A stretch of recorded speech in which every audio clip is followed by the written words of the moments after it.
Good morning. It is March 12th, 2023. This is Marna Weston, as always, with senior videographer Deborah Hendricks, and we are here at the home of Mr. Lewis and Miss Gussie Clayton.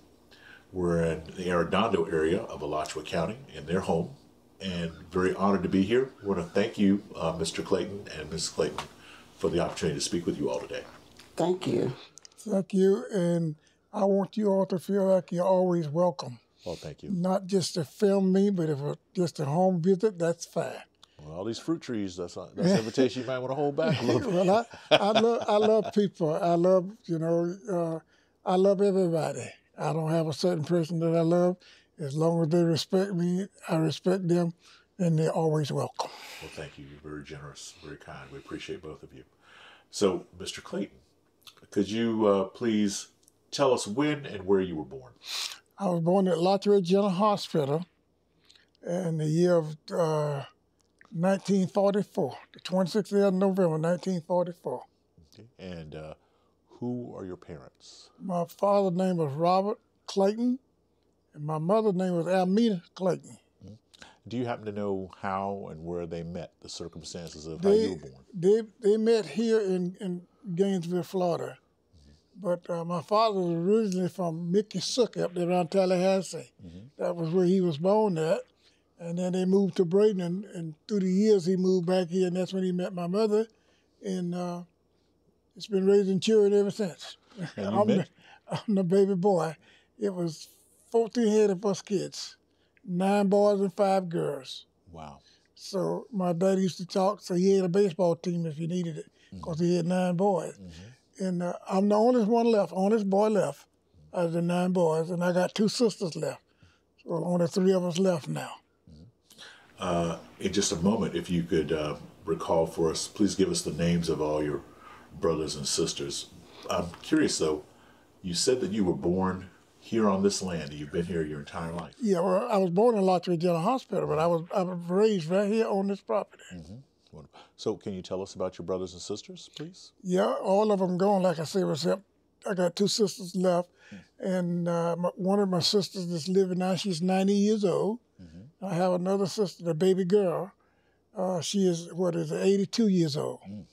And then the brother I had a brother died 10 years ago, and he died with cancer. Mm. My mother and father died with cancer. Mm. And then I had 2 brothers in Miami, Florida, and they died with cancer. Mm. And then I had one brother died with a heart problem. Mm-hmm. And then I had one brother that died, 2 years ago, and he had a mental problem. Mm-hmm. But we was all born right here in Alachua County, all the kids was. Mm-hmm. Can you tell me the names of your siblings from oldest to youngest? Yeah, I'll start with the boys. His name was Earl Clayton. Emil, well, we called him Smokey, but his name was Emil Clayton. Then Rudolph Clayton, then Robert Clayton Jr., then C.S. Clayton, James Clayton, Windsor Clayton, M.C. Clayton, and myself. Mm-hmm. That was the boys.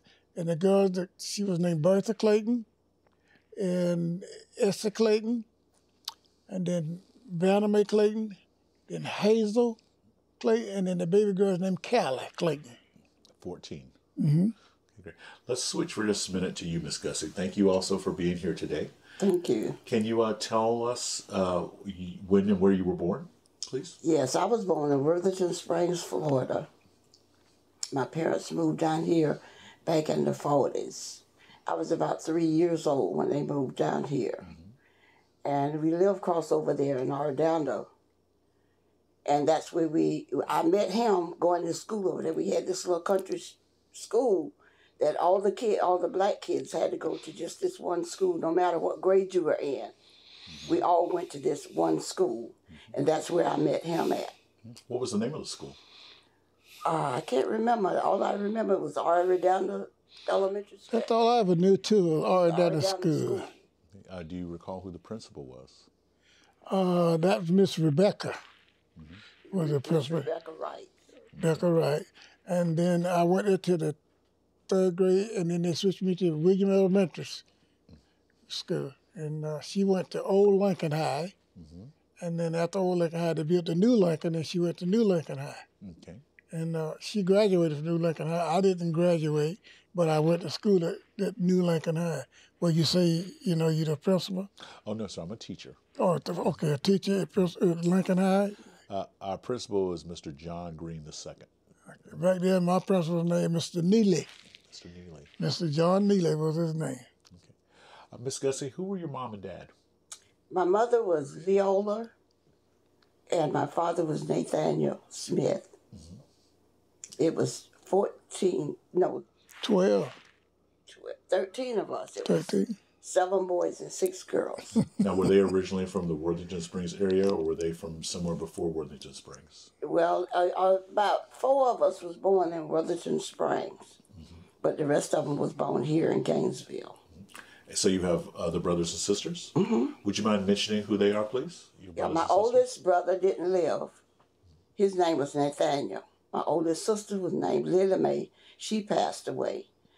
And I'm the 3rd oldest. My name is Gussie Mae.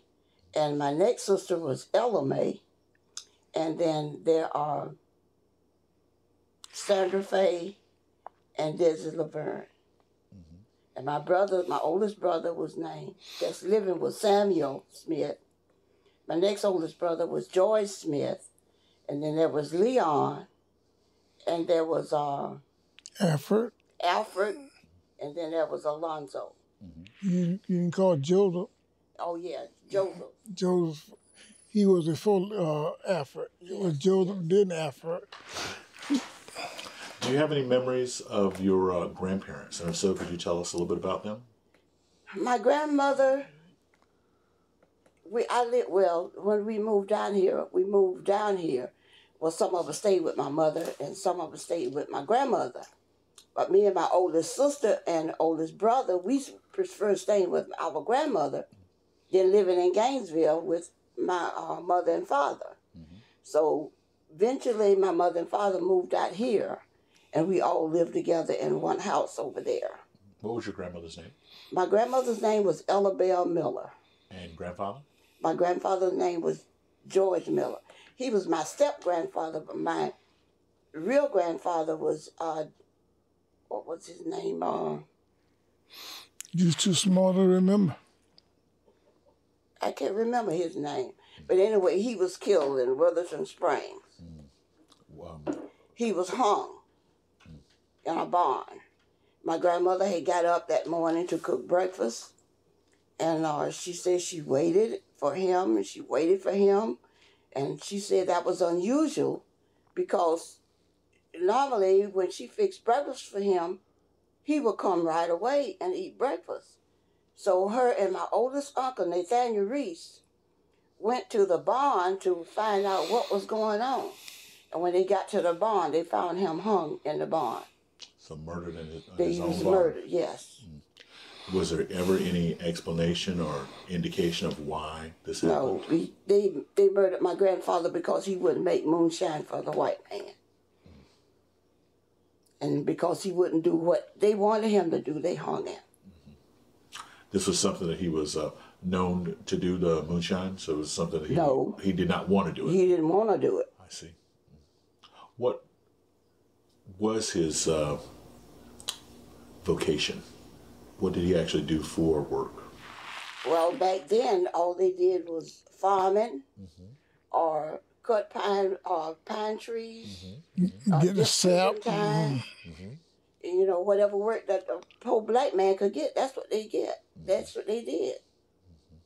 And, you know, like my father, he worked in turpentine just about all his life until we moved to Gainesville. And because, you know, a certain time of day or night, a black man wasn't allowed to be seen after dark walking down the street. The sundown laws. Yes. My father, I never will forget how my father told us how he crawled. He said, it's amazing. He said God had to be with him because he crawled through the prison yard. And normally you can't go through the prison yard. He said, but he crawled through the prison yard to get home. It took him just about 6 hours to do it. But he did it and he made it home. And he said God had to be with him. There's no other way he could have done it without the help of God. Because he know if they had found him, they would have killed him. Thank you for sharing that. That must be very difficult to talk about that. What about your grandparents, sir? You mentioned you knew your grandfather. My grandfather on one side. my mother's side, his name was Dave Collin, and he was from right there in Archer. But I only seen him about 3 times. And we were living down there in that house. That's for I was just a kid, and he come there till we had a funeral. He was there to the funeral, but he was a big man, and he was a real strict man. But I didn't know much about him at all. I knew he was my grandfather, and I seen him, and I knew what he looked like, but that's about the extent of it. And on my father's side, I never knew his mother or father. They both had ceased before, I was old enough to know them. You all live such a wonderful life. You have this wonderful piece of property. Everything is so peaceful here. We met deer on the way in, and you say that turkeys in the yard, horse outside. How is it that you feel that life brought the two of you together? We met at the little wooden school out there. But at that particular time, he was a devil. All that ain't necessary. Just tell him how we met and let it go at that. He was a devil. Because he used to sit behind me in the school. My hair was really long. And he would tie my hair to the seat. And then when school was out, he would jump up and run. Because he knew if I got my hands on him, I was going to get him good. But I could never catch him. Good. Well, you finally did catch him, though. Yeah, she caught me. 54 years she chased me for many years. But it worked. It worked. That's the bottom line. It worked, So you have a large family. Could you start with just your children first, and then we can talk about grandchildren, or if they're great-grands? Okay, I have 8 daughters, and I had 1 son. Like I said, my son got killed. But if you want the names Please. of the girls, Please. Okay, it's Samantha, Valerie, Lily. Well, we call her Lily. Her name Felicia. Then Antoinette, and then I got twin girls, Anya and Erica, and then Avis. Who's here in the room? Okay, well, do you have a picture of your son that if that's too painful to share, that's okay? No, I don't think I have a picture. If it is, it'll be on his obituary. But I don't have a picture. No. How about your other children? I've noticed you have so many wonderful pictures. Yeah, well, around. I got a picture of her up there, I think. Yeah, I got the other children's pictures. I mean, I got a whole. For instance, we have them on digital, like we take them and post them, but nothing.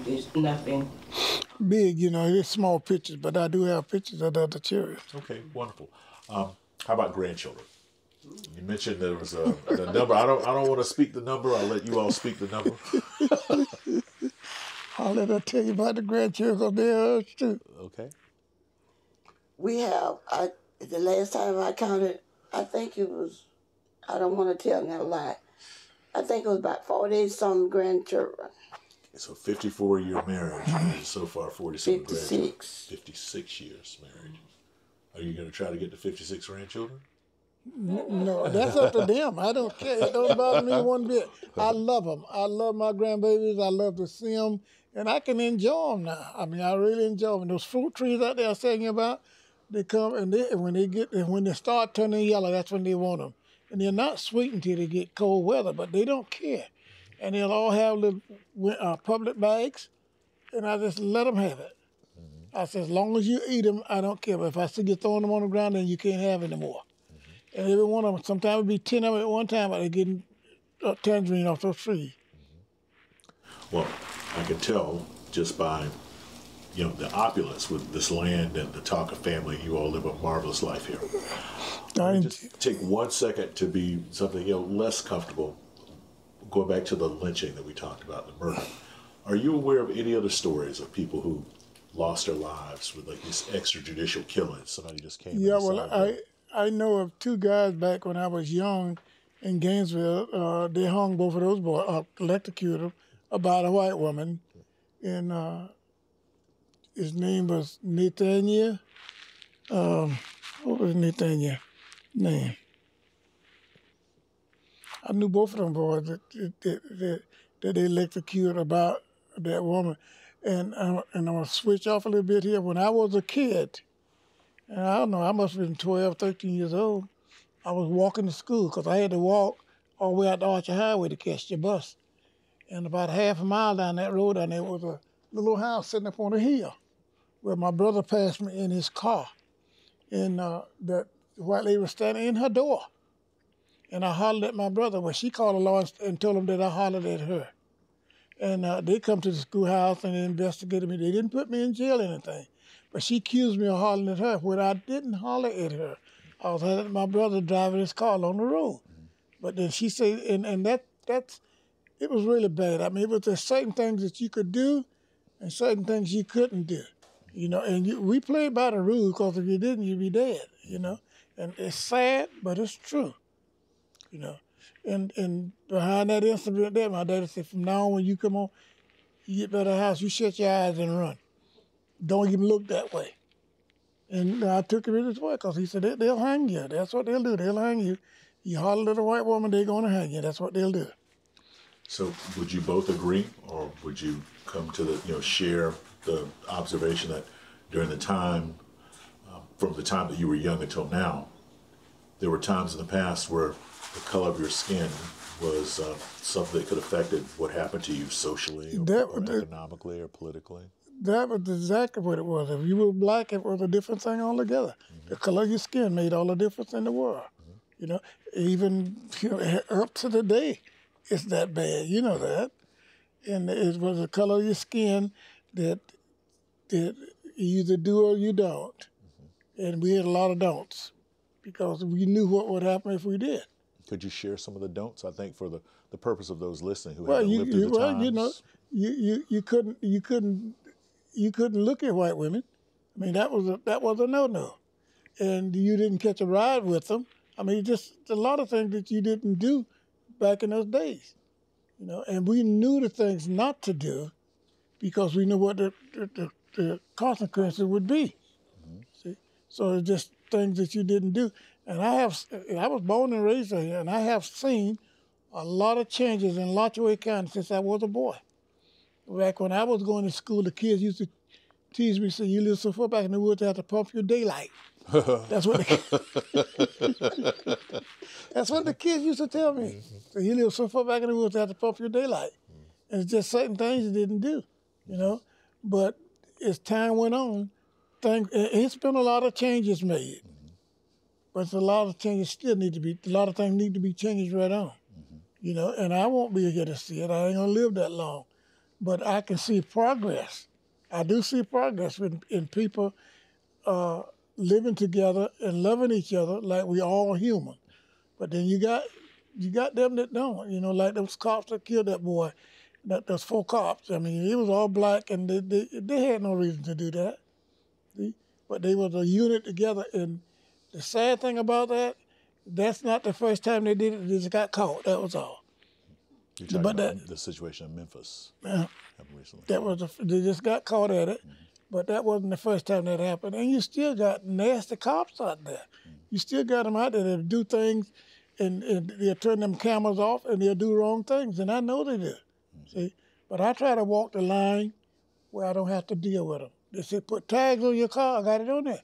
You want lights, I got them on there. You got driver license, I got driver license. I do everything, and I don't speed on the road. And I don't bother them about it. I don't have the road rage like a lot of people have. I don't have that problem.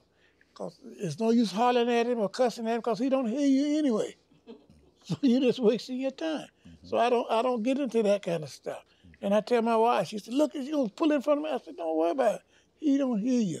Don't shoot a bird at him because you'll make him mad. He'll stop and shoot you. Mm-hmm. And that's how bad it is with that road rage right now. It's really, really bad. Yeah. Ms. Gussie, growing up as a young black woman, from your time of being young and in teens and becoming a woman, during this time when things were not equal and things were not safe, did you ever fear for your safety in public, or were there thoughts? How did you conduct yourself as a young black woman? Well, usually when I was growing up, my father would want, if we had to go to the store or something, my oldest brother Samuel would have to go with us. We wasn't, allowed to go too many places by ourselves. Because my father was very protective of us. And if he tell you to do something, he expect you to do it. And that's the way we grew up. I remember once my father sent me and my oldest brother to the store to get a loaf of bread. And the store wasn't that far, but we had to go across Archer Road. So we had the dog with us. I never will forget it. And we had got to the road and stopped because it was a car coming. And it was some of the University of Florida football team. And they was hollering and screaming and yelling, so we stopped.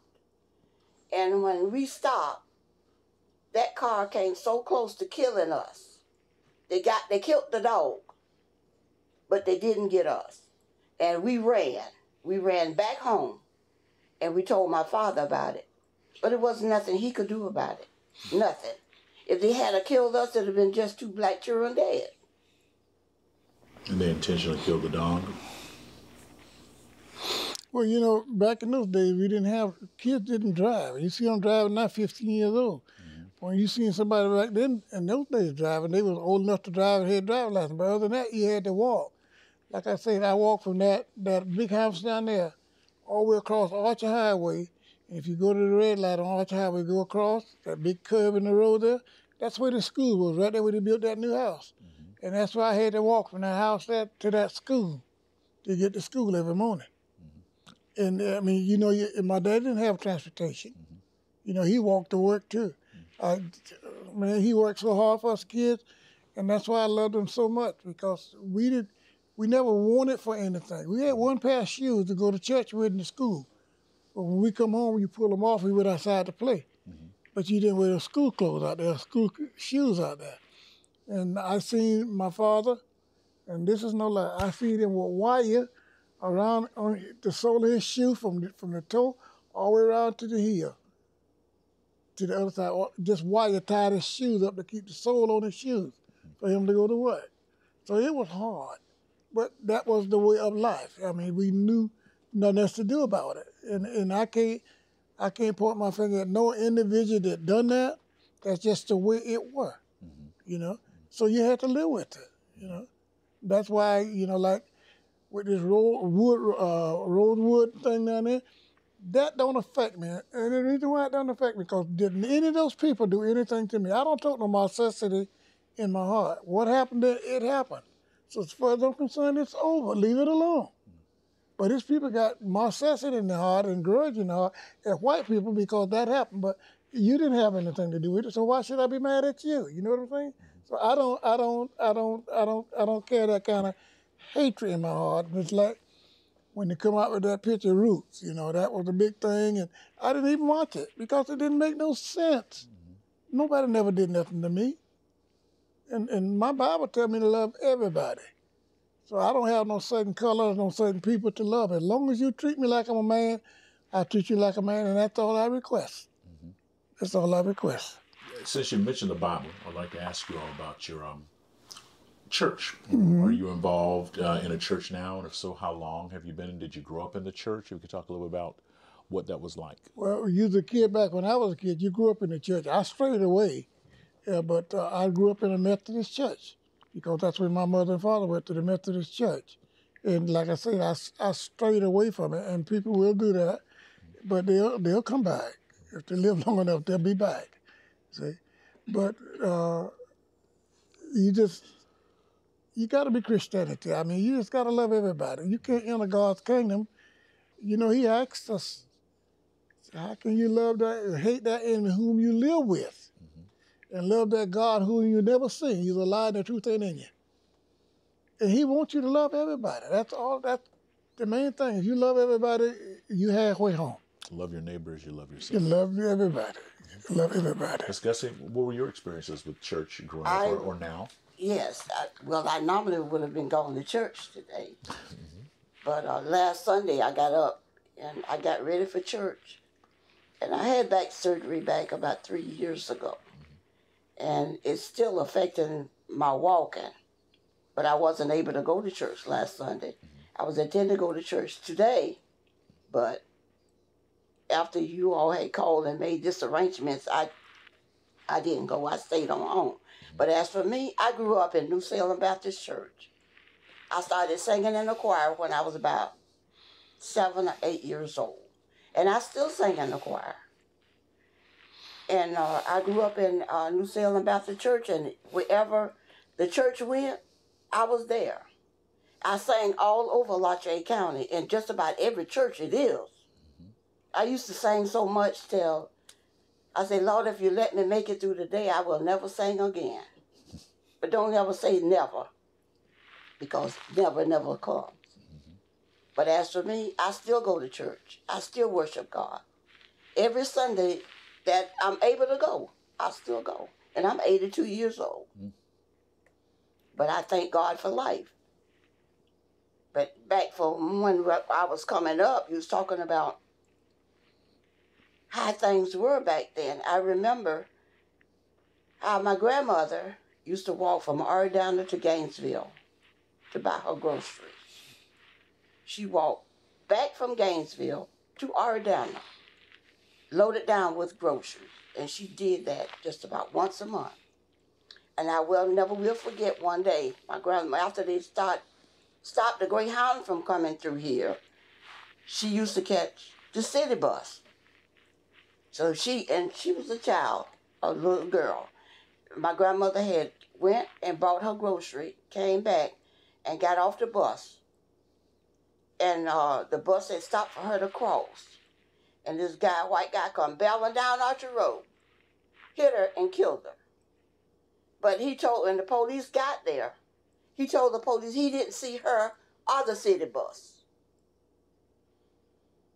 There wasn't nothing done about it. There wasn't nothing done about it. Nothing. Because she was just a black woman crossing the highway. Do you remember what year this happened in? Pardon? Do you remember the year that this happened? I think it was back in... Avis was little when it happened. Little then. That was back in the 70s. I remember that. I remember the day it happened.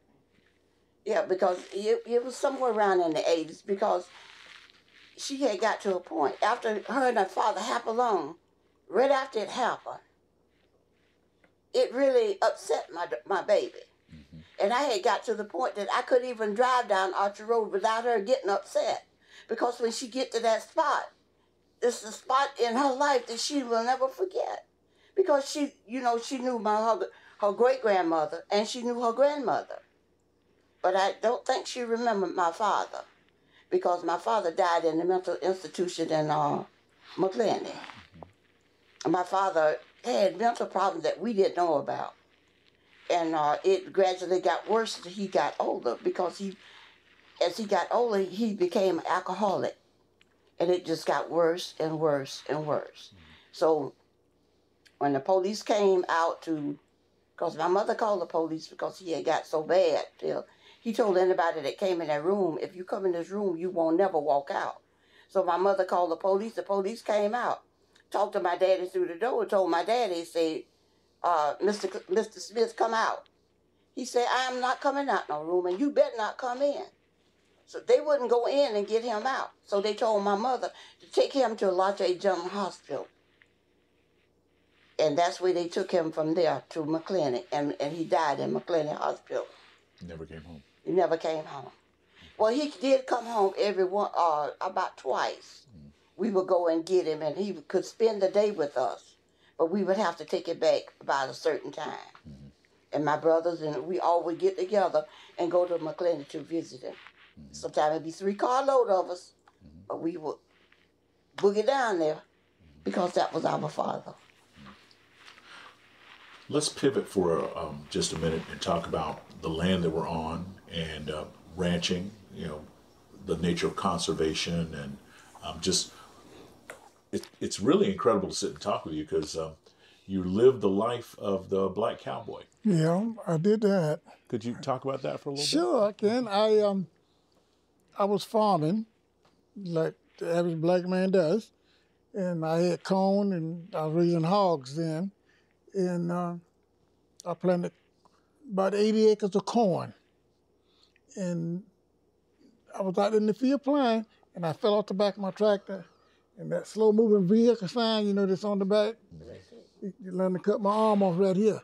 So then when I got over that, I decided, well, I ain't gonna farm no more, because I promised the good Lord, I said, until I learn how to make it rain, then I won't farm and I never learned how to make it rain, so I never farmed anymore. And this is a fact now. I promised them that. And the ASCS office come out and did the survey, you know, how much corn I made. And they told me I made 1.2 bushels of corn to the acre. I mean, that wasn't enough to fatten a mule. So then I put in to try to get some help. And I went to all the learning institutions, and I just had bought a brand new tractor, a case tractor, brand new. And that was all I did was plant that corn that year with it. But I couldn't get nobody to back me up. Nobody would pay for it. I got on the tractor. It was a white dealer in Lacrosse. I drove that tractor from here to Lacrosse. And the guy asked me, what's wrong with your tractor? I said, nothing. He said, why are you bringing it back? I said, I bought it back because I can't make a payment on it. I said, and I'd rather for you to come take it, I'll bring it back. So they said, all right, just park it out there. And they kept the tractor almost 2 years.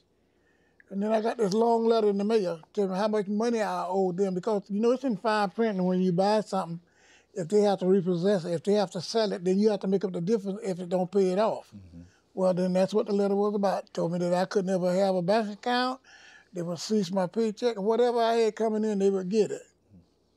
And I had a friend boy living in Miami, and he was here, and I told him, he said, you need to talk to my attorney. And I said, okay. So he gave me the number, and I called it. And that man, I don't know who he was. I don't even know his name. He told me just like this. He said, did they send you a letter to the fact that they're going to auction your tractor off? I said, no. He said, I need to know this for. I said, they didn't tell me anything. All I got is one letter where he told me what I owed them and how they would go about getting the money. He said, you send me $50, and I'll take care of it. And I sent him $50, and I never heard another word from it. I don't know what he called them and told them. But they was in defect because they didn't send me a letter saying that we're going to auction, because I should have had the privilege to go out and buy it back, you know. But they didn't send me that letter that they was auctioning the tractor off. So that cleared me right there. I sold all the hogs, and I got in the cow business. I've been in the cow business for 40 years. Nobody with me. I never had a partner. And I grew, when I sold all the hogs and my equipment, I had 15 cows and a bull. And I made it grow from that up to 500. Nobody helped me. Nobody did nothing. I mean, she was working, and I had a job too at the Gainesville Shopping Center, but I made it work. And I said, and I told my father before he died, I said, by the time I'm 40 years old, I'm not gonna work for anybody. He said, boy, I ought to whoop you. You got no education and no trade, and you gonna quit working? I said, I'm not gonna work after I'm 40. And I worked till I was 42. But the reason I stayed there and worked at the shopping center because I had such a good job, and they paid me good money, had me insured, they even took care of my arm and everything. And when they sold it, the shopping center, and the guy come down, he said, Mr. Clayton, you don't have to worry about your job. Everybody here love you. If you got your job is permanent. 2 weeks later, he come down with his suit on, pulled a check out of his pocket, handed it to me. He said, we no longer need your help. When you get off Friday, you take your beeper, because I was wearing a beeper then. You take your beeper, pager. You take your pager to your boss man and leave it, and you paid up to Friday. And I went and told my boss man that. He said, you still here? I said, yeah. He said, give me your pager, go home. He said, I'll see if you get your pay. And they paid me that plus a little summer pay that I got, and I've been on my own since then. What was the job that you did at the? I was maintenance supervisor Okay. at the shopping center. I was maintenance supervisor there. And what was the name of the shopping center? Gainesville Shopping Center. Where was that located? Right there on Main Street. On Main Street, at the cross 10th Avenue, on the Main Street on the left, going north. It was right there. And I worked there for almost 14 years. Back to the land, you didn't have an opportunity to get, like farmer's assistance or... I couldn't get no help. Nah, and I got to tell you this. And back then, they didn't have the computers. They had files. And when all those black guys went to Tallahassee for the Million Man March, and they got all that money, well, I tried to find my paper. But at the ASCS office, they threw away. So when we started using the computer, we didn't keep no old files. So I didn't have no proof to go, because I'd have been in Tallahassee too. but I didn't have no proof of what they say to me and why they refused me. The people in Lottery told me down there, said, you don't need to farm for a living. That's the exact words they told me. They wouldn't lend me no money. All I was trying to do is get them to pay my tractor off so I could keep farming, but they wouldn't even do that. Were there any black people in the office at all, or was it all just white administrators and agents that were telling you this? It was all white. It was all, yeah, but you know, those places, they was all white back then. But they wouldn't pay the tractor off, and I worked at the shopping center, and they laid me off. And I've been working for myself ever since. And I made it work. I said, and about 3 years ago, I had to go to a church, and minister was wanting me to go to church and speak to the young black people. And I told them, you got to have a future. You got to have a plan. You got to want something to have something in life. You got to have something to look forward to. And here, man, I went 8th grade in school as far as I went. 8th grade, the Lincoln High School. But I have been successful all my life because I had a goal in life. I wanted something, you know. And I had Mr. Hightower was my science teacher. He used to embarrass me so bad in class. He used to tell me in front of all the girls and all, Clayton, you ain't nothing but a dummy. You're going to be a dummy all your life. You never will amount to anything. But before he died, my friend boy, what I told you, was living in Miami, that was his buddy. But before he died, he come out, I was raised in Hall. He couldn't believe he was mine. He couldn't believe he was mine. And people today people still say to this day that all those cows I got don't belong to me. They belong to some white man out of Miami. I ain't never had a partner. I bought everything I wanted. I had 7 tractors. I bought a $35,000 cow pen. And then I bought that through the state now. And they give me a hard. This been about 4 years ago. What they do, if you approve, they come out and look at all your pastures you got. And I had about 6 pastures with cows in them.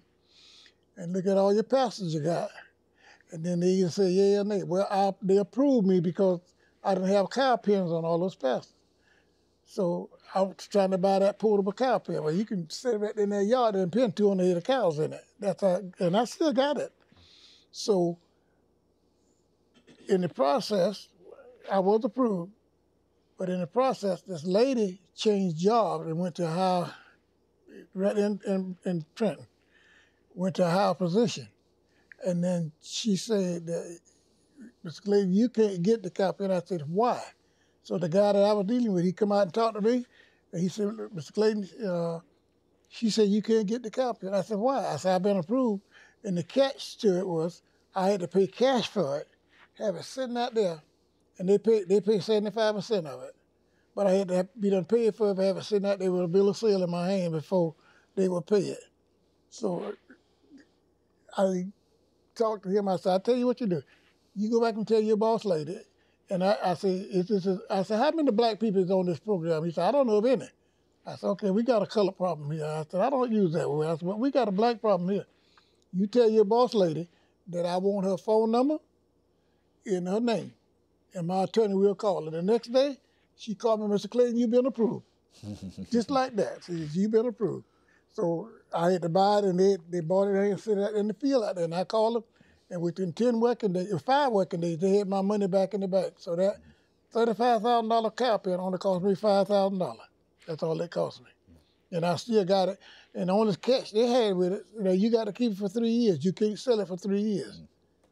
As long as you use it, do whatever you want with it, but you can't get rid of it. And that's been over 3 years now. Because I don't know, here about a year ago, the guy come out and sit right in that chair there, and he was actually, because they wanted a record on the front lines I buy, and the feed I buy, and who I rent from, and all that stuff. And he sit right there, and I said, well, I gave him the information he needed. I said, well, what about the copy? He said, Mr. Clayton, it's been over 3 years. You can sell it if you want to. I said, I don't want to sell it. I bought it, because I got tired of building cow pens. And that's why I bought it. And it's a handy thing. It's really, really handy. So it ain't never been easy for me. It ain't never been easy. And the catch to it was, how many black people got $35,000 to put up like that?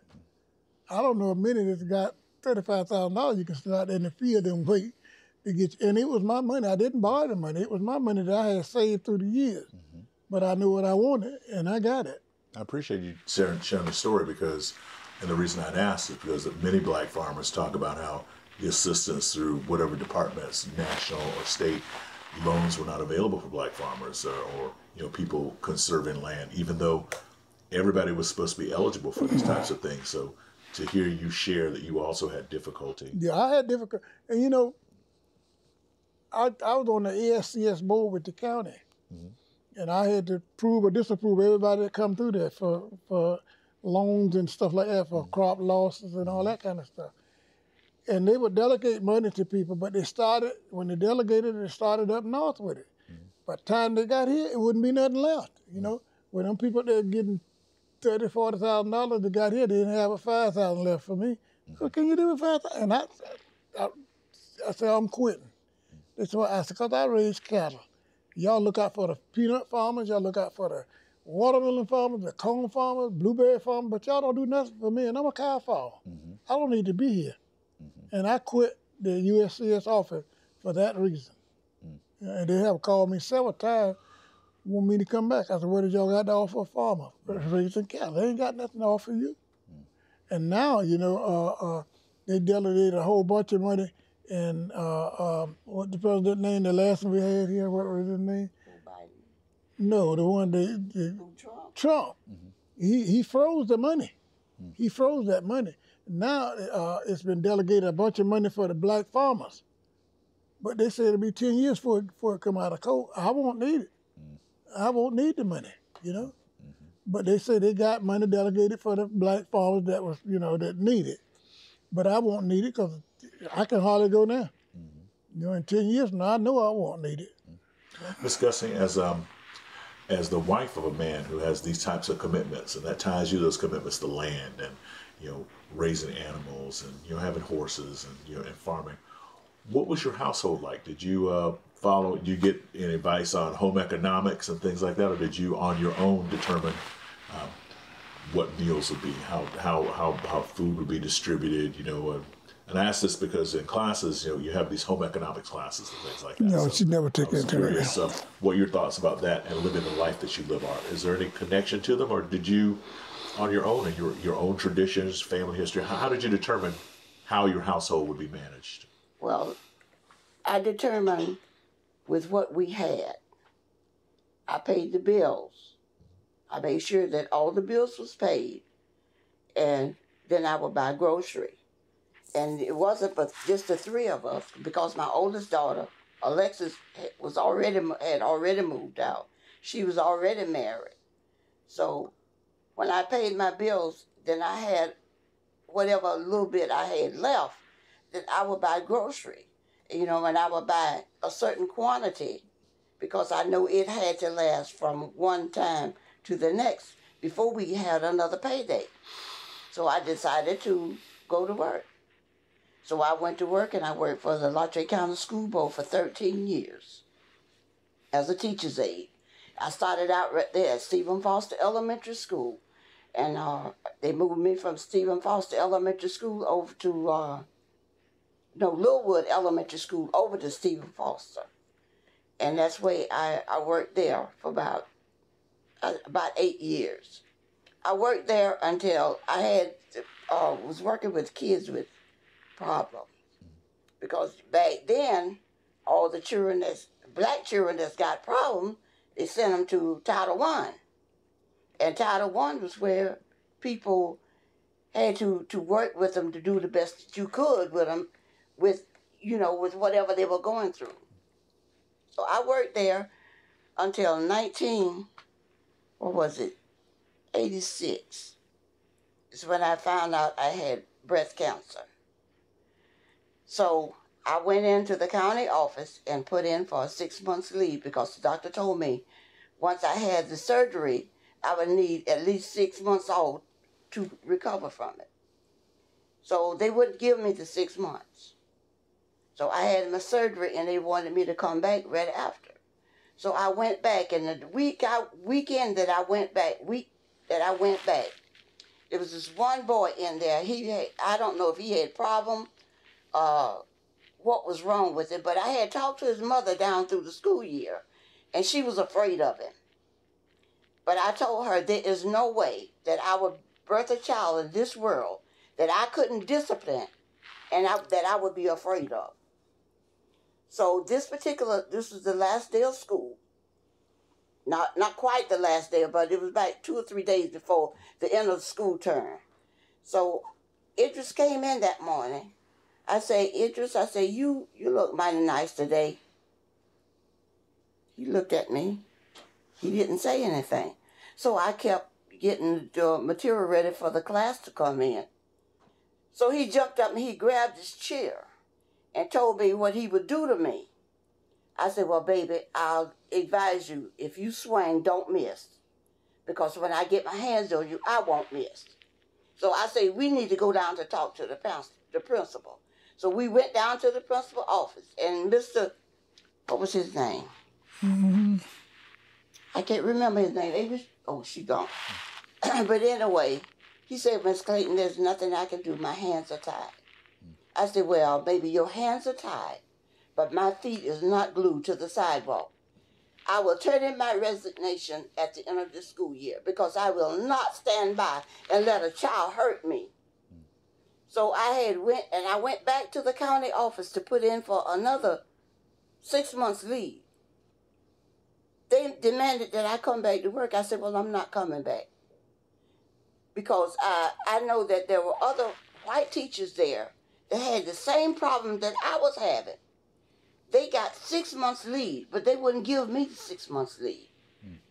So that's the year that I quit. I went on and had my surgery, and I stayed home. I sat in my door and I cried a many days because I didn't have nobody to talk to because my mother was busy working. My sisters was all working. My husband was working. And all I could do was sit there and cry and pray. And this is after you were a breast cancer survivor. Yes. You had that first. Yes. 3 times. I had breast cancer 3 times. And this is before the Family Leave Act. So it was the option of the county to decide. And they were making, in your opinion, differences between who was getting the option of the leave? Yes. They made the option that I couldn't leave. I didn't need to leave. My surgery wasn't that bad enough. But you know. But I knew. Of other people who did receive. There was 3 other white teachers had breast cancer. They went in and had their surgery, and they got the 6 months leave. But with me being black, I didn't deserve to get a 6 months leave, even though my condition was just as bad as theirs. But it wasn't recognized as being as bad as theirs. Had you been the person to make those kind of decisions, what type of, I don't want to say criteria necessarily, but empathy, how might you have handled it differently than it was handled toward you? I would have given that person consideration because, down through the years, they used to didn't talk about breast cancer. But as we get older, they began to express it more and talk about it more because it become more prevalent to more women back when I started having breast cancer than it was before. My mother had a lump in her breast, but the doctor said it was just a cyst, but they never removed it. But then I was the next one in my family to have it. And I don't know nobody else in my family that ever had breast cancer except me. I had it in 1986. They removed my breast. And in 2010, they removed my other breast. 2012, I had a lump that came between my ribs. They removed that. I had to have radiation. But they wanted me, I did not want chemo. I said, if radiation don't do it, you can forget it. I'm not having chemo. But the radiation did do the job. And I've been healed from it since 2012. I haven't had another problem with it. I can tell you're both very prayerful and thoughtful about these things. You have shared with us so much, it's almost overwhelming to hear your veracity about obstacles and just the reality of your lives. And I want to thank you so much for being just very candid about that. May I shift for just a second, talk about what it is that you like, what it is you love about what it is that you do. The idea of being outside, working with animals, living that cowboy life that we talked about for just a moment. Could you tell us about some of the positives of that? I love it. I love it. And like I said earlier, I never had a partner. It was always me. I did 85% of my own work. I rode my horse, I worked my dogs, and I did it all. 'Cause I'd have to bring people in to help me when I was working calves or working the cows. I had to bring cowboys in to help me. But I love it to death. And right now, my biggest thing in my heart, if I could walk, I wish I could get on my horse and ride off right now. But I can't because of my back. I done had 3 operations on my back and still can't walk, you know. But all my life, I tried to farm. I never played no sports when I was in school. My father owned this 20 acres in here, and he'd give it to me to farm, because I loved it to farm. I would plant corn and peanuts out here for hogs, because I didn't want to play no football. I didn't want to play basketball. I wanted to farm, because I loved it.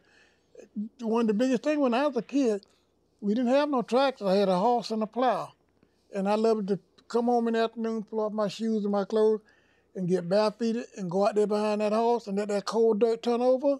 That was the best feeling to me I ever had in my life. And that's what I treasured. I always wanted to have something of mine. You know, like when I was small, I remember my daddy bought 20 acres in here.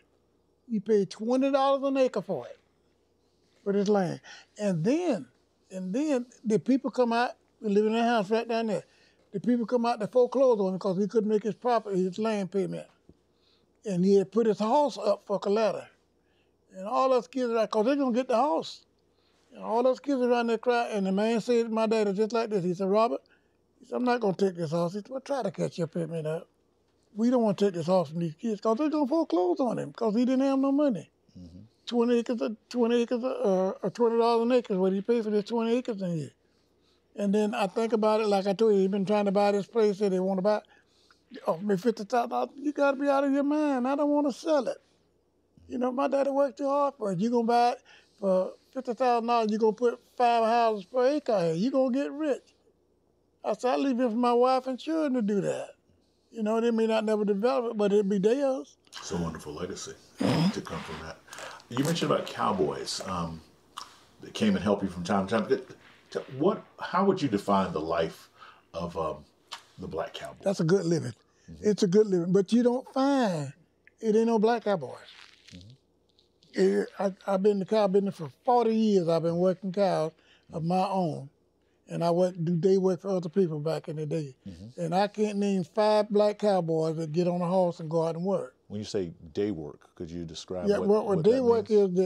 They'll call me, hey, I'm working my cows tomorrow. Can you help me? Yes, I can help you. So I'd load up my horse and my dogs, and I'd go to them and we'd work a day, and we'd get $125 a day. Is what we would get to go out and work, and it was from daylight to dark. But we got 120, and that's day work there. See, and then back in '01, I bought a new truck, and then that kind of cut me down. They quit calling me then because every man here driving I had a brand new Dodge, and they kind of cut me back from hiring me, and that's fine. I got enough of my own stuff to do, because I make my own hay. I had my own equipment, my tractor. I'm running 500 head of cattle. I don't have to work for anybody. What does it take to run 500 head of cattle? What type of things do you have to do when you say that you make your own hay and you have cattle? What's the process? Okay, to have cattle, number one, you got to have the land. And a cow in this part of the country here need at least 3 acres per cow. Okay. If you got cows out here, you got 100 head of cows, you need 300 acres of land for 100 head of cows, because that's just the way it is, and that's the kind of grass we got here. Down south, grass abundant down there. They don't have to worry about it because the grass grows year round. But the grass don't grow year round here. And I'd bring in those guys to help me because I'd have to put them all in a corral. Then I have to catch each one on the squeeze chute and warm them and do whatever I had to do to them. Now, what is a squeeze chute? What's the purpose of that? It's about 8 foot long, and it's got a gate on it, and you put a rope and cow run in, it's got 2 gates, like a scissor. And when you open it, the gates do like that, or to go to the inside when you're working them. And when that cow get right there, you got to pull it and check and catch just the neck in there. It'll close up just like that. And then you just got to around her neck. And then you can work, and she can't get out. She can't do no more stuff her feet. That's all she can do. And then it's got a squeeze on it, so she can't even move around at all. Now, when you say work, you mean like branding the cow? Yeah, or? warming them, Okay. branding them, ear tags, whatever you want, anything you want to do to them, you can do it in that squeeze chute. And you have to have it because you got a 1,400-pound cow. You can't catch her out there and work on her. You got to have somebody to stop that cow and let her stand there while you work on her. Does every cow have to have Yeah, a every tag cow. on it? Well, that's now the state got it so that every cow have to give you a metal tag, and every cow that you got to have a tag in her ear. A cow or bull, and yet calves, yearlings, they don't have to have it. 300-400 pounds, they don't have to have it. But then if you sell one to the market, but got that metal tag in her ear, then they'll charge you $7 to put it in there at the market. When the state give you the tags free, and they'll give you the gun to put them in with. So it's just a matter of catching your cow and putting it in there. It don't take but just a minute to do it. And it'll stay in a year, 4 or 5 years before it falls out. But the state furnish you the tags to do that with. So if you ain't got time or you ain't got the proper things to put it in with, then when it goes to that market, go through that ring, the vet's that he gonna put one in, but they're gonna charge you $7 per cow to put it in their ears. So you got to handle the cow and the squeeze chute to work on it. You got to put a tag on the cow. Yeah. What about the branding or any kind of health issues? I understand people, you have to like reach into the cow sometimes. And things like that. If she having a problem trying to calf, she having a bleached calf or something like that, then you got to go in there and put about, if she got bred too young, then her pelvis won't open up. The wrong kind of bull, her pelvis don't open up for that big calf, that big head on it, then you got to get him out of there. You need a squeeze chute then, unless she done got so weak. If you don't find her, she gets so weak she'll lay down and she can't get up. And you can go there then and pull that calf out because she can't get up. But usually the cow doesn't ever get up anyway. Because what they do, they pull their leaders in their back legs and the shoulders, then they ain't got the strength to get up. So a cow get up from the back end, and a horse get up from the front end. A horse put his foot out like that to get up, and a cow uses her back feet to get up. So if you mess up the nerves back there, she ain't got no strength. She can't get up. How many birthings do you think you've done with cows? How many births? Birthings, being there with the cow needed help or one of the cows delivering. I got no number on that. I see it all the time. I'm calving now, out in the field out there. And I have been there and see them being born, and I have been there and see them have problems and have to get them up and get them in the pit and pull them. But it's not often the cow have a bleached calf. Usually that calf front feet come first, and then his head. But if it's back, and you can tell by looking at the feet, because if she birthing, and that calf is coming the right way, his front will be like this, turned down, just like this. But if you go there and look at your cow, and that calf feet is turned up in there, that calf is coming backwards. So his back feet coming first. Now you got a problem. So then that's when you need a squeeze chute, and you can pull that calf out of that cow and hope she don't have a prolapse, because a lot of times that big calf will cause her to have a prolapse and all her uterus will come out. Then all that's got to be pushed back in and sewed up, and you got a 50-50 chance. So that'll teach you how to be a vet. So I didn't hardly call a vet. I did my own work, because so many times I called a vet and they'll come out and pull a calf, and the cow still died, and it still cost me $150. So then if I do it myself and I lose the cow, I just lose the cow. So you might actually have to suture the cow up? I can stitch you up. You'll put 3 stitches in her back there. Once you push your uterus back in, you put your 3 stitches back there. But now, and it's best to sell the cow, get rid of it. Because if she haven't calved yet, and a lot of them have the uterus will come out and they haven't calved yet. So if you push that back in and sew it up, you got to leave her in the pen, and you got to watch her close. When she start calving, you got to get in that squeeze chute and cut the strings out, because she can't push that calf out with the strings in her like that. Now, from the time a calf is born, since we're on this, if you don't mind, I'd like to explore this a Sure, little more. go ahead. So the calf is born, and now you've this new life, this new part of your herd is there. What do you have to do with that calf to bring it to be, a bull or a cow? What's the process to make sure it grows well? You don't have anything. You just need good feed. The cow will feed him. If she didn't have no problem having him, you put that in the grass, and she will raise that calf herself. Okay. And then when mine get about 200 pounds, I put them all in the pen, and then I castrate the bull calf and earmark them. Now, why is that important to castrate them? Because if you don't castrate them, if they get 600-700 pounds, the people that buy them, they don't want them because they'll buy them. But they pay you less for a bull calf than they will a steer calf. Because when they put them in feedlots, still that calf eating, he's running behind the cows wanting to breed something. But you take all that manhood away from it, and when you put him out there, he's going to eat feed. Okay. See? So that's the reason why you castrate him. I mean, as far as the meat concerned, a bull meat tastes just as good as a cow meat. But the reason for that is that it takes the testicles out of there, then that keeps his mind on the grass. Is there a percentage that you try to angle for from an economic point of view as how many female cows you want and how many male cows you want? No, you got no control over that. Okay. Because the bull breeders, so you don't know what, because I control breed, but I don't artificial breed. So you got no control over how many go. Usually it runs 40, 50, about 50 head of bull calf, and 60 head of bull calf and 50 head of heifers. But then it fluctuates too. Sometimes you'll have 35 head of heifers and 10 bull calves. It fluctuates. There's no way to control that. Is there a certain breed that you preferred to raise? Yeah, I like, and I don't raise it because I like a Hereford bull, a honed Hereford bull. The best calves ever raised come out of a honed Hereford bull. That's not what people want. If that calf got a black hide, they say that's that beef. That's that Angus beef, and that's what sells good. So then you raise what people want to buy. So I got black bulls. Now I got some Charolais bulls now.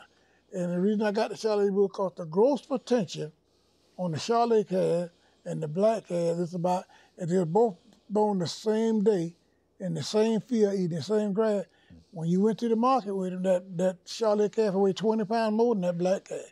He's got a better growth potential, and he's got more bones than that black calf has got. So, but you sell what people want, and I went deeply. I got rid of the Hereford bull, the white-faced bull.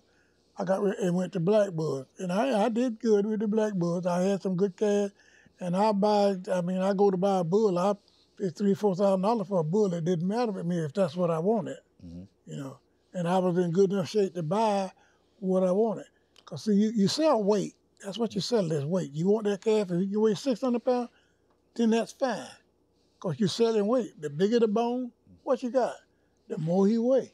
So you look for the bone structure in your bull in order to put it into that calf. Now you can take a good bull and breed him to a sorry cow and still get a good calf out of it. But you can't take a good cow and breed it to a sorry bull because the calf ain't gonna be no good either. So the bull is the dominant in the herd. I'm curious because I drive a lot on 441 between Gainesville and South, and I've seen these Oreo cows. They're black and they're white. That's a Holstein cow. If he's black and white, that's the ones that get the milk out of. Okay. They're milk cows. They're not beef cattle. Okay. What's the difference between the two? Because she's produced. She's there for milk. In other words, that my cow out in the field, she give her 2 gallons of milk a day. That's a lot of milk for a calf to drink. But them Holstein cows, because they're milk, they'll give 10 gallons of milk a day. They give them 5 in the morning and 5 in the evening. So why would you take 2 over 10? You see what I'm saying? Because they're in the dairy business for the money. So the more money, the more milk they get, the more money they make. When you look historically at the story of the cowboy, it's driving the cattle to different places, getting them to a railroad line, bulldogging them, tying them up and everything. How much of that kind of stuff have you done? I have done a bunch of it, a lot of it. Now I don't do no rodeos, and that's what you see all the time is a rodeo. You got 2 kinds of cowboy. You got a cowboy that works in the woods, and you got a cowboy that works in the pen. So I don't hardly do no work in the pen. All my work is out in the wood. I got dogs, and I'll go out to the thickest place you got, and I'll bring them out, and I'll put them in the pen for you. Now, if you want to go out there and rope them and tie them up, that's your business. I can rope, and I have rope, but I don't like roping a cow, because if you rope a cow, especially if you got a bunch of cows and one run off, what you do is let the dog hold up them cows, and you go to that cow and drive her back out, and she usually go back to that bunch. But if you rope, you got a chance of breaking a leg, breaking a neck, or getting your horse hooked and killed, or something like that. So I don't rope a cow. I'll drive her back to the bunch, get her back in the bunch, and then carry them all to the pen at the same time. Miss Gussie, you share this life and this the cowboy dream. What has it meant to you to be a part of all that, to share that life with them? Well, I can answer that for her because she don't take no interest in the cows at all. I mean, that's not her thing, and I ain't mad at her. I mean, you know, it would be nice if she could ride and rope. It would be nice if I had her beside me. I would love it. But she got no interest in that, so I never put it upon her. I mean, I'll call her and say, bring me such and such a thing. I need such a thing, and that's all I got to do, and she'll be there within a few minutes with it. But first, getting in the cow pen working, no, she never. Now, if I got a calf that's a mammoth calf and he got no mama, I had to pull him or he's sickly or something. If I bring him home and put him out there, she'll feed him twice a day. I mean, she'll go out there and feed him and take care of him and grow him up. All right, now that's what he say. How would you describe it? Is it really just like that? Really, when he's out there penning the cows, only time I go out there is when I go out there, like they having a roundup. I'll go out there and I prepare the meal for everybody because we always call the grandchildren, and the guys that got children, they'll bring their children, and they just all have a big feast out there while the men are working. But normally if they're not having a feast or something out there, he don't want me out there around the men because a lot of times... Well, she can't do nothing. What you gonna do? You can't catch a calf. You can't ride the horse. Nope. So what are you gonna do?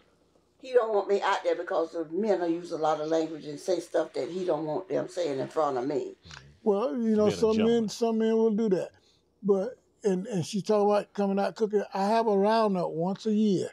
When I work in my calves, I have a big roundup, and that's when I invite all the grandkids, all the children, everybody, and we cook hamburgers and weenies and all kind of stuff on that particular day.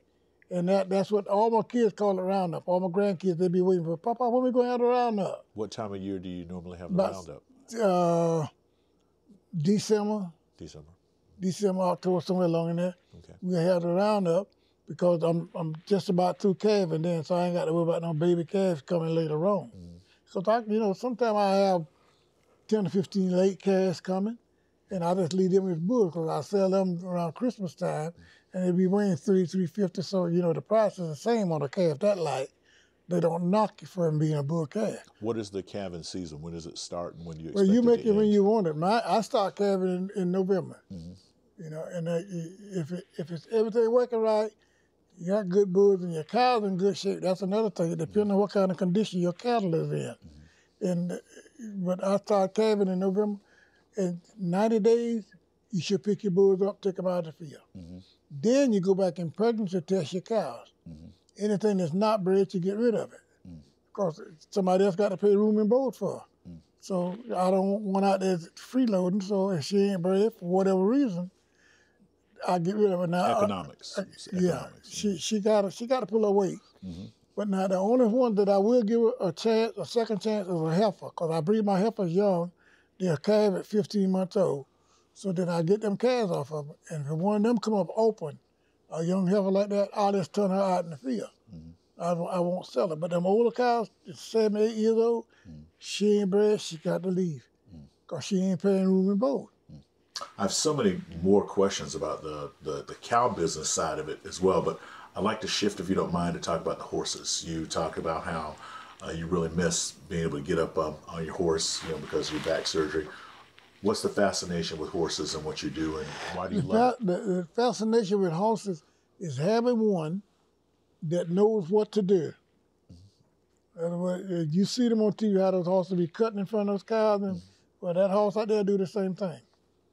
And he got a good head on him. He got no foolishness in. The only thing about that horse out there, you see cowboys that go out in the woods and they'll find a adobe calf laying somewhere, they'll pick him up and put him on the horn of the saddle, and the horse, you can't put a calf on that horse. I promise you that. He ain't gonna lie that. He'll fight you to the end. But the good part of a horse is having a good horse. A horse is only good as a rider. I don't care how good a horse you got. If the man don't know how to ride, then you still ain't got nothing. So it's a partnership. Yeah, oh yeah. So what does the horse contribute to the partnership? Because the way you're describing it, it's like this horse is a person, has a personality and a way He of... almost a person because he got so much sense. And if you say you're driving 100 head of cattle, and you got them in a lane going to a pen, and you riding your horse, well, he's watching those cows all the time. That's his job, to watch those cows. And if a cow suck back to come back by you, he get in front of it. But now you got to be as alert as your horse, because that horse watching the cow, so you got to watch your horse. When that horse moves, you got to be setting so you can go with it, because you don't hear run out from under you. See, that's what makes a good horse. If you go out there to rope one, when you throw that rope out there and he catch that cow, you don't have to tell him, whoa. He know to stop. He'll hold that cow at bay until you get to doing what you got to do. Is that instinct, or is that something you train the horse? Well, it's got to be in the horse. I mean, it's got to be how he bred. I mean, it's got to be in the horse itself. See, he got to want to do it. You know, people ask me, how you train your dog? I don't train my dog.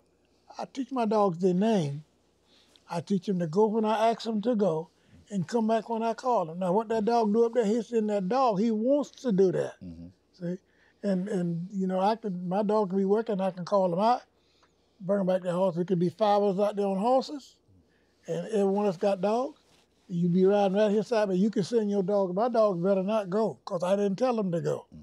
But then when I tell them to go, they're going. So you believe that the dogs and the horses, they have all an the work. instinct to do the job? Yes, sir. They do all the work. They do. When I was a kid, you had good horses, better horses than you got now, because you depend on that horse to do everything, because you didn't have dogs. They had what they call screw-worms back in them days. So you couldn't put a dog on a cow, because if he bit a cow on the leg or the nose or the side, then she'd have worms in her, you know. So people didn't use dogs back then, but the University of Florida got rid of all those worms. So we don't have proper screw-worms anymore. So you can use dogs. And I got dogs down there, I can get on my horse and go down there, and if I don't ask him to go, he don't go. And when I ask him to come back, he gonna come see what I want. Miss Gussie, do you ride horses at all, or No. She's Never been on a horse. She's never been on a horse. Do you ever think about it? No. May I ask why? I just never wanted to do it. But I feed them, and I give them water, but that's it. my baby girl right there now, she got that out there spoiled. Okay. She have got that horse spoiled. She'll come up here in the afternoons and don't feed him and get in her car to leave. He'll run alongside that fence until she stop and come back and feed him.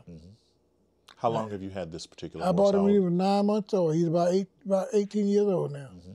And so is he getting near the retirement age for horse? No, or is he'll he live just to getting in stride, or- 30, 35. Okay, so what is the average day then for this? I guess you're calling this a working horse. Well, you can wake him up until he dies. I mean, you know, but if he stays in good shape and got good teeth in his mouth, he can eat and keep his weight on him. 25 years anyway. Well, since you're not riding him, what does he do? He can stare and look at me. Do you ride him at all, Avis? No. But he is spoiled. Like if I'm eating a cookie or if I have anything, I have to share it with him. If I don't have something, I have to get something to be able to share with him. He has his own orange tree that he can get the oranges off of, and he won't. I have to go pick the oranges and peel them. That's because he don't eat peelings. He don't eat the peelings. He wants you to peel it for him. That way. So he considers himself a family member. Yeah, he one of the family. Okay. He's just like a brother. He really is. What is your horse's name? Willie? Willie. Would you say that if you look back over the course of your life and your career, would you have done anything different, or is this the life that you were going to lead? This is the life I want to live. This is the life I always looked at. This is what I want. Well, I was trying to farm, like I told you, and I was raising hogs back then. You didn't need a horse then. You needed, a lot of work effort into hogs, a lot more than what it is in cows. But when I lost everything, lost my tractor, and I made a Lord a promise, and I'm gonna keep that promise to the good master. And I don't plant anything. If I want peas, I go buy a bushel. I want watermelon, I go to somebody that got growing watermelon, and buy me 2 watermelons. If I want corn, I find somebody that got roasted and I buy me a bushel of corn. I don't have to grow it. Tomatoes, the average person will plant a garden and they'll plant 25 tomato plants. There's no way 2 people can eat tomatoes off 25 plants. No way. You can plant 3 tomato plants and it'll furnish your home. And you could can some if you want to, if you got good tomatoes and take care of them. But then that's what I do. I buy what I want. You know, it's greens, I don't plant no garden. I got a place up there right out of Lake Cross up there. Yeah, I plant 56 acres of green. And she'll go down there and she'll buy 3, 4 bunches at a time, cut them up and put them in the freezer. So I don't do no gardening at all.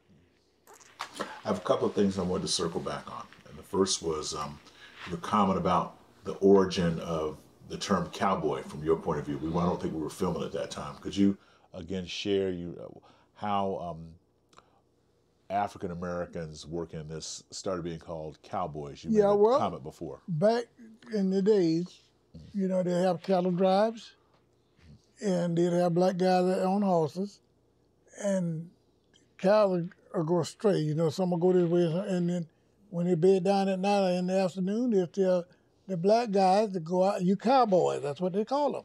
You cowboys go out, find the strays, and bring them in. So that's the way the word cowboy come in. Usually it was just the black that did it. See, but now, I mean, anybody can be a cowboy now, and you can see that on TV and all. They have a rodeo and they'll talk about the cowboy, but I mean cowboy. Cowboys, back in the day when it was originally said, they would go out in the woods and all and find the strays that got away from the bunch and bring them back. See, and only the black guys did it back then, and that's the way they called the word cowboys. When you look at TV and media, you know, shows like Yellowstone, which I've watched before, they have, you know, one black cowboy in the bunkhouse. And I think back to Centennial, they also had, you know, one black character they were focusing on as a cowboy. But then you hear about people like Nat Love. So from your experience and what you know about it, how many black cowboys have there been? Is it a small thing? Is it bigger? I mean, well, it's getting bigger now.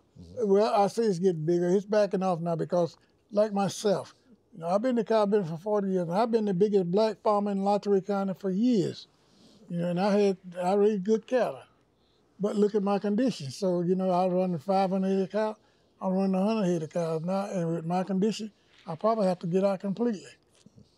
But as far as a whole big group of cowboys, and see, they call them cowboys because I used to work for a lot of older people. They had cows just like I got, and their husband would die. Well, them old widow women that call me, come out here and pin your cow. Well, you had some black cowboys that go out there and they got pins, and they put them in and haul them off to the market for. Well, they'll call them cowboys too. See, but they wasn't really cowboys because a lot of them hauling cows didn't even have a horse. You got to have a horse and a trailer and everything to be a cowboy. I mean, a cowboy is not just a word. It's something that you have to maintain.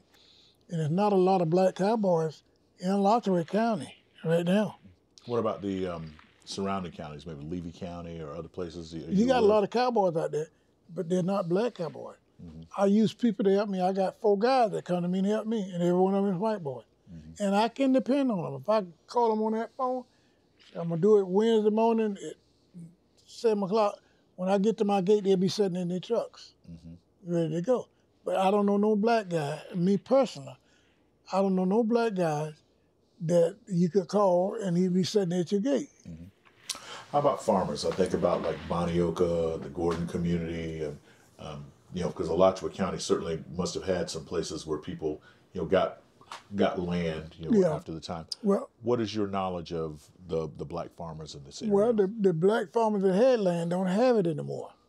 Why is this? Because the taxes got too high, and the older people died. Let me tell you, my barber, his granddaddy there had 100 acres right across Newberry Road there. And he died 2 years ago. And what it was their property, he had 2 sisters, and they was older than him. He died at 90 years old. And he had 2 sisters. And what the first thing they did? They sold it. They sold the land. And, you know, they probably got $1 million for it. That ain't no money for 100 acres of land. Now, I'm just guessing on that part. But the old man, before he died, he was good friends with my daddy. Now, he had a cooler there, about half as big as this room here, where he butchered his own cows, he cured his own meat, he did it all, made all the smoked sausage and everything. See? And for years, I made my own. My daddy taught me.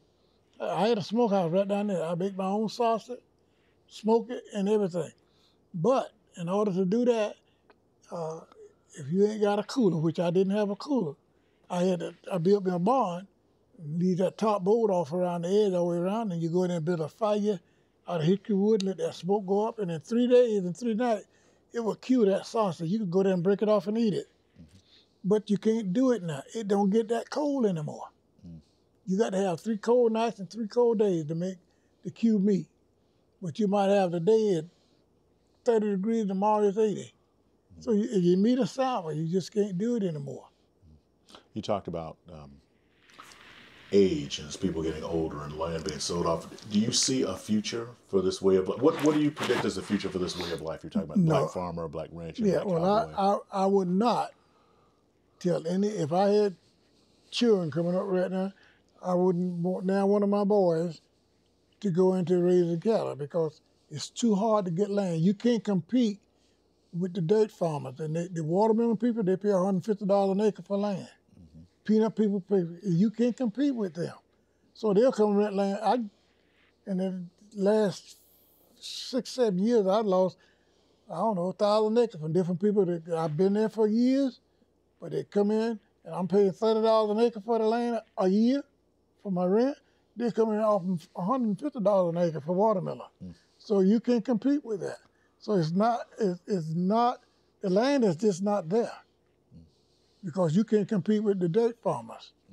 So because you got peanuts, you got corn, you got watermelon, and just anything you plant, those guys will pay a lot of money. And on top of all that, they'll go out and put in your 8-inch well in the middle of your place just to water their watermelons with. Well, I can't put no well in for cows. I don't have that kind of money. I can't pay $150 an acre for land. Cows ain't that great. You know, you paying $30 an acre, I mean, you stick yourself way out there. Now, I had one place in Orchard, Newberry down there, I was paying $38 an acre. And that was a lot of money. And I was there for about 7 years, but I got a chance to unload it to a friend of mine. He just had to get in the cow business. He's working for the university and retired. He got his retirement and all. And he wanted to buy some cows, so I sold him 30 head of cows and calves, and I let him have that lease. And you don't make money with cattle with 30 head of cows. Is he still in the business? Yeah, he's still in the business. He only been in like 2 years, that's all. Okay. So he told me the other day, because he just buried his daddy. He told me the other day he was thinking about get out. Don't get out. Buy you some cows. You 30 head of cows ain't no money.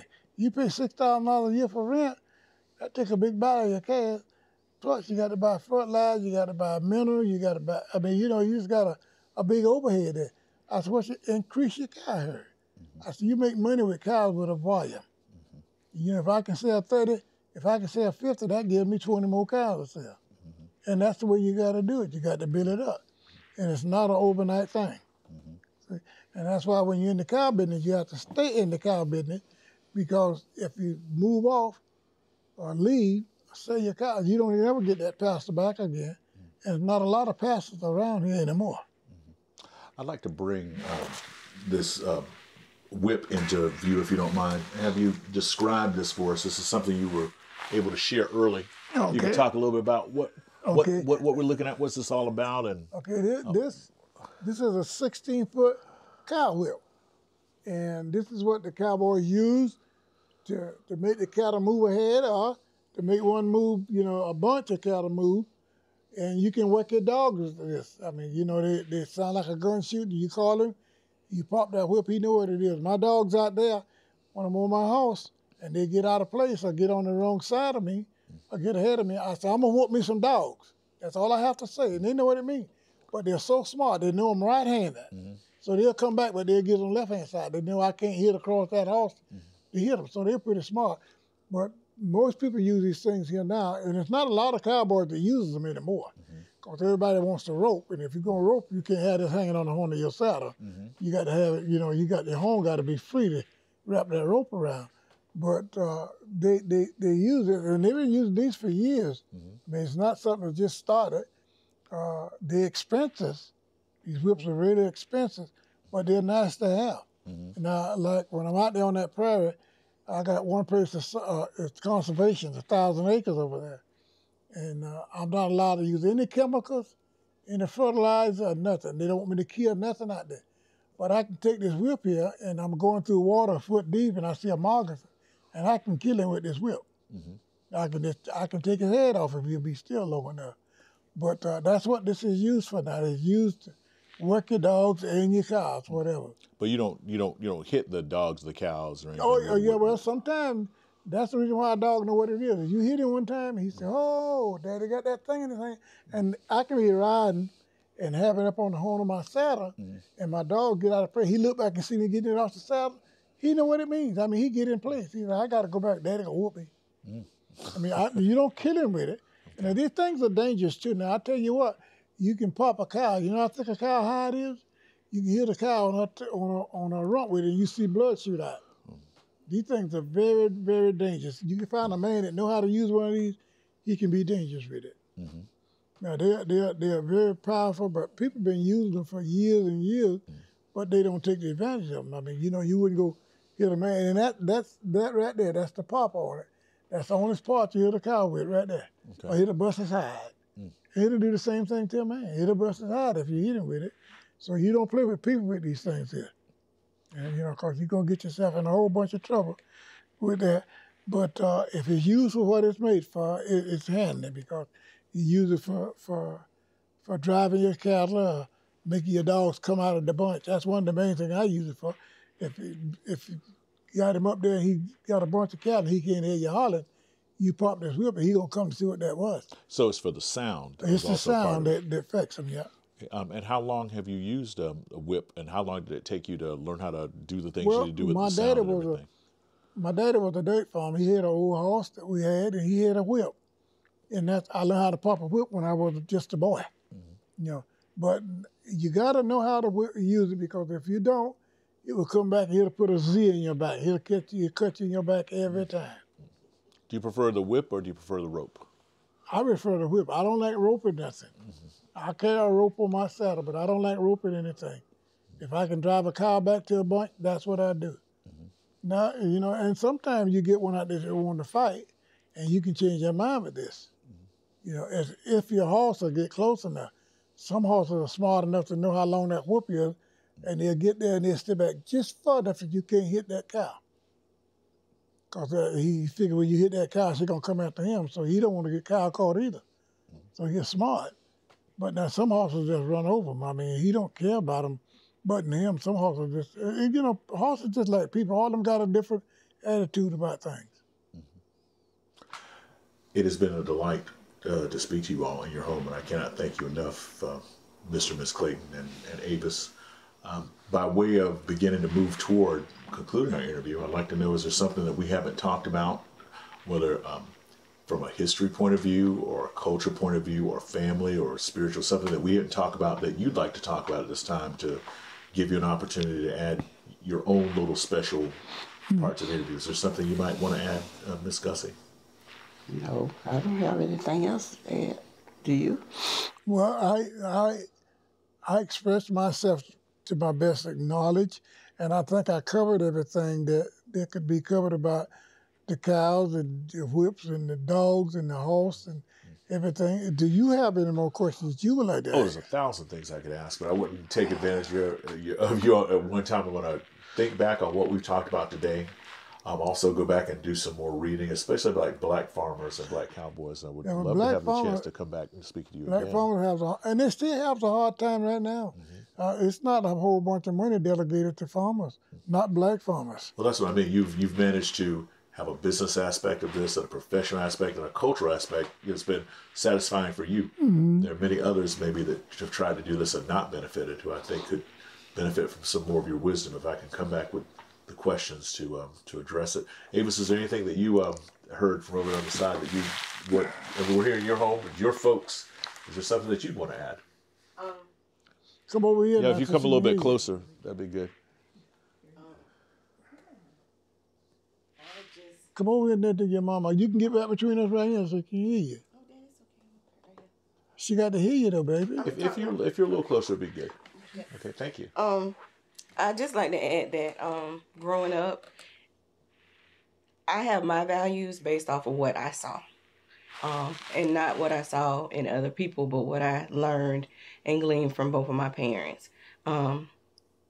I would like to say this, and I always tell people this. National Geographic says that a cheetah is the fastest thing on 4 legs. Try catching a baby pig. That is the fastest thing in the world. I don't care what nobody says. Growing up, when I was growing up, Daddy had hogs, and I knew that if you wanted something in life, it wasn't given to you. You had to work for it. And so seeing that, not being just told that, but seeing it through my parents has made me who I am now. I'm not a lazy person. You could not be lazy in this house. If my daddy was up at 6 o'clock, you were up at 6:15. There was no sleeping in late and all of that stuff. And my mom the same way. You know, we weren't fast food. Everything was made from scratch. Just a lot of those values and things that I saw in my parents is something that I will always cherish. And it's not things that you see a lot of today. When you hear people talk about family values and, you know, things that they've experienced, I think growing up and having to watch my dad work the land and my mom do what she had to do for us to make ends meet, I think that I value a lot more family stuff, family time, just a lot of the things that I was raised with. I don't take any of it for granted. I mean, even to the fact, like we were talking about the turkeys and the deer being in the yard. That's stuff that a lot of people don't get to experience. Working with the youth, high school kids, I remember kids not even realizing that cows even were in Florida. Mm. It's like, I'm taking you on a college tour and you see cows and you're like, what are those? Goats? You don't know what a cow is? And you know, when you're in elementary school, C stands for cow, you know, that kind of stuff. And a lot of times we take those things for granted. But if you took me and put me out in the woods, I can survive. And it's not because I read it in a book. It's because I learned from my parents. So I don't see situations as things that you can't come out of. I think that you take everything that you're given and you make it work. Mm-hmm. There's no complaining. I can't. This person did this to me. No, you have to get out and do it for yourself. Mm-hmm. So I understand that. And it has taken me a long way in my life. And I instilled that with my kids too. My son, when he was growing up, he's 25 now. One of the things I always told him was, if you don't do something with yourself, what you're going to do is end up digging a hole and a whole bunch of people are going to be watching you. You got to get out and do something for yourself. So I would tell him, if you don't want to behave, if you don't want to do what you're supposed to do, you going out to the field with your papa, because he going to make you help him put up fence and you going to dig holes. I don't want to do that. If you don't want to do it now, I know you're not going to do it as an adult. So you take this opportunity now to make something of yourself so that you have choices later on in life. And that's what I learned from my parents. Do you feel that other people, just a quick follow-up, do you feel that other people could benefit from the lesson of self-sufficiency you've learned from your, you know, for example, a lot of kids don't know where food comes from. Where's food come from? From mm-hmm. the stove. Mm-hmm. You know, instead of seeing, you know, a hog, how sausage is made, you know, curing it, putting it up, or, you know, knowing what you're eating because it comes from the gardens that you have. How has that model of self-sufficiency helped you, and how would it benefit, you know, kids like you said? I can tell you one thing. Growing up, when we would butcher a hog every year, I remember going out there. I remember the cracklings. We did all of that. I remember us taking the cans and scraping the hair off the hog. I remember all of that. And I can tell you to this day, you cannot sell me a sausage out of the store and tell me that it's real meat. After you have real sausage that's like what my daddy would make, you would never eat anything out of the store because it's not even the same. So when you have an opportunity to eat something that's authentic versus the stuff that you buy out of the store, you know the difference. You could not pay me $1,000 to eat that stuff because I don't know what it is. If you don't mind my saying so, the way you speak about your parents, because it's so glowing. What did you take from this whole experience of us coming here doing this interview and you having the chance to hear them talk about, you know, how life has worked so far? I mean, is there anything special you take from it? Well, I call them my teenagers, because they keep me busy. They definitely they're always into something. But what I can say is this: my dad's passion. My mom used to sew. When she sewed, she had a passion in it. when my dad talks about his cows, it's a passion. And I know he mentioned earlier, if you love something, you'll get up and make sure it gets done. When he was talking about going to work, if you like your job, you'll get up and make sure you're there on time. His cows are his passion. And being able to sit down, and I talk to my daddy all the time. I talk to my mom all the time. And, you know, sometimes we take it for granted because it's casual conversation. But just to sit back and listen to them, you know, proclaim how passionate they are about. My mom has been a tremendous support system for my dad. Some days, if it wasn't for her, he would have had a hard time. Mm-hmm. We always ate dinner together as a family. My dad, when I was raised, when my dad would come home, I would take his shoes off. That's just how I was raised. And this stuff like that, just that passion, because as his wife, she was his biggest supporter. She made sure he had everything he needed to be able to do what he needed to do. And so to hear them talk about it just reinforces that, you know, I've heard it, I've seen it, but for them to still be able to talk about it, it just lets me know that it wasn't just a job, that it really was a lifestyle, and that they really believed in what they were doing. And a lot of times we don't get a chance to experience that. So I know that you can go out to the field right now, and my daddy can tell you every single one of his cows, when he got them, where he got them from. He knows their history, just like you know your own history. So it's just a passion, and just to see it, it brings my heart joy to know that somebody is taking interest in my parents. I mean, I love them, and I think they're the best parents in the world, but for somebody else to sit down and take time out of their day to come and talk to them and say, hey, what is it that you have done? That means a lot, because everybody doesn't get a chance to experience that. So, yeah. Well, thank you. It's definitely worthwhile. They're fantastic. And I just realized I should have talked to you more about the seamstress or the making clothes at home kind of aspect. I'd love to come back and talk to you about that again. That would fit very well into the home economics part of the partnership that you have and what you've shared. It's been an honor to be here and speak to your family today. On behalf of myself and Deborah Hendricks, our senior videographer, my partner in these things, and the Samuel Proctor Oral History Program, we're very thankful for the opportunity to come and talk to you. And we just wish to have a chance to do this again sometime. Well, it's been a pleasure. It's been a pleasure for me too. And like I said, anytime you want to come, you got my phone number. Mm-hmm. Y'all feel free to call me, and we can do it here or we can do it wherever. I mean, you know, I thought we was going to be on the prayer when I first talked to Lauren about it, because she managed the prayer where I'm at. Mm-hmm. Lauren Day does. And when I was talking to her the other day, and I said, you know, you want to have it at prayer? And the young lady that was talking, excuse me, she said, well, you're going to need electricity. That's where there's no electricity out there on the prairie. But I got electricity at my house. I said, they want to come, tell me, feel free to come. And I was about to, if you hadn't called me yesterday, I was about to think that, well, they ain't going to show up. Because that young lady told me, she said he's out of school. The day is the last day of school. And he might call you within the next 15, 20 minutes. No later than an hour, he'll give you a call. And I never did get that call. So I told Gussie, I said, maybe they ain't going to show up. Maybe they have to change your heart. Oh, no, you were definitely on mine. You called me yesterday, and that reassured me that you was coming today. Oh, wonderful.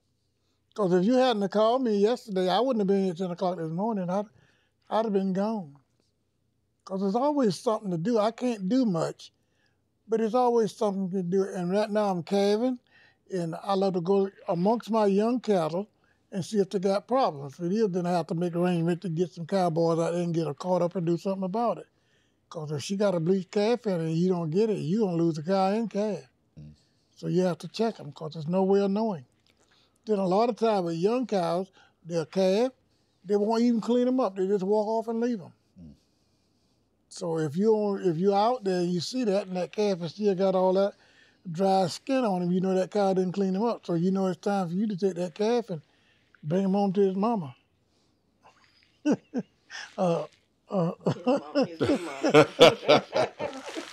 Well, I'm so very glad that it did work out. And I'd love to, again, come back and talk to you more about home economics, and also to see some of the work you actually do outside. So, okay. Depending on... Come on, and next time maybe we can go out to the prairie out there and just look at things out there. I'll be more than happy to take you out. I'll be more than happy. It wouldn't be no problem at all. That'd be wonderful. And anything else from either one of the two of you, please feel free to express yourselves. And once you exhaust your comments, that'll conclude the interview with our thanks. You was asking me about food. I'm one of those people that I don't I don't like store-bought stuff. Yeah, Avis. I'm used to fixing it from scratch. Like my cornbread, I make it from scratch.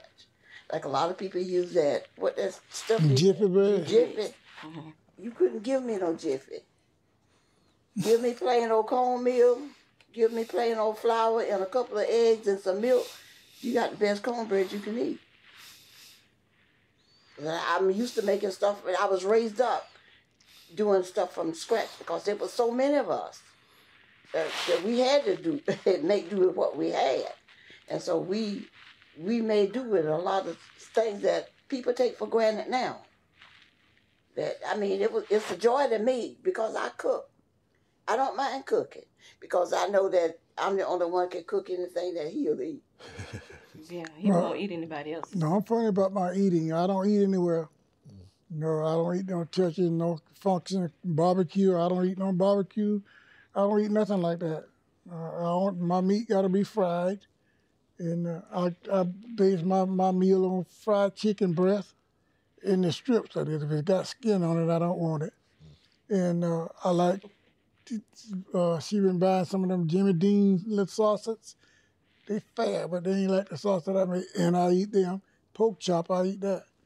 But there's a very few meats that I eat. I don't eat any boiled food at all. If it's boiled, if it's not fried, I don't want it. That's not meat. You say boiled food, great northern beans. I'm talking about meat wise. I don't eat oxtail. I don't eat neck bones. I don't eat pig ears. I don't eat none of that stuff. No, it's got to be. I don't want nothing brains. Or I don't eat no wildlife. I don't eat no squirrels, coon, possum, quail, duck. I don't eat none of that kind of stuff. Rabbits. I don't eat none of that kind of stuff. If I was a deer eater and a turkey eater, I wouldn't have to work no more because I could sit right there in that glass door there and kill all the deer that I want and turkeys. Because they come through here in groups. I mean, the turkeys, it'll be 25 head of turkeys out there in that yard.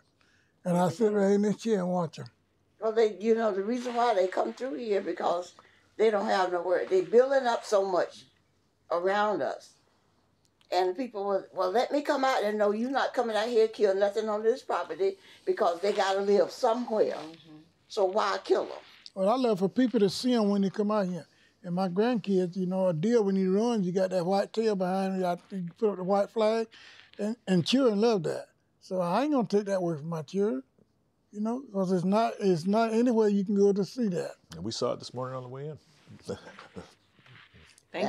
That's just a little bit of, but during breeding season, you're liable to see turkeys, deer. She got. I don't know if she still got them on camera or not.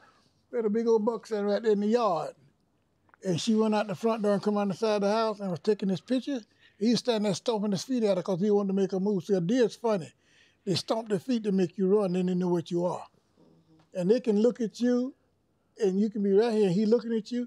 You can walk over there, and he'll be still looking at you. He can turn his head. You won't even see his head go around. But he's watching you all the time.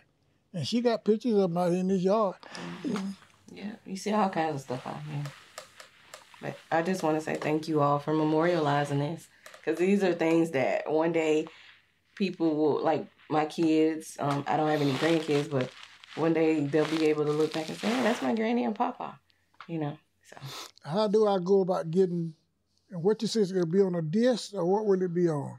Well, we've got you. We can talk about that after the interview. Deborah can make arrangements because she's the person that puts it together. So you're looking at the person that does those things. Okay, well, I thought we were about finished. That's why I said that. Oh, yes, of course. Yeah.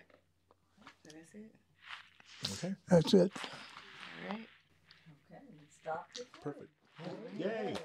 Thank you. This has been a wonderful time together. It's been nice to meet you. I think I cooked some cornbread, some collard greens, some all meat stew, and some macaroni and cheese.